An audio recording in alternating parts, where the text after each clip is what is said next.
आष्टीवरून जाणाऱ्या सुमारे 5 किलोमीटर लांबीच्या टाकरखेडा आष्टी मार्गाची दुरावस्था पुन्हा एकदा ऐरणीवर आली आहे। गेल्या 15 ते 20 वर्षापासून या रस्त्याचं पक्का बांधकाम न करता केवळ दरवर्षी थातूरमातूर दुरुस्ती केली जात असल्यानं वाहनधारकांमध्ये तीव्र संताप व्यक्त होत आहे।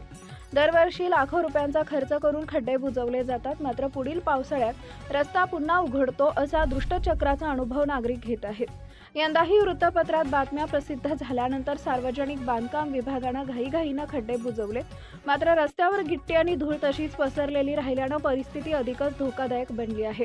परिणामी या मार्गावर किरकोळ अपघातांच्या घटनांमध्ये वाढ झाली असून दुचाकी व चारचाकी वाहनधारकांना जीव मुठीत धरून प्रवास करावा लागत आहे।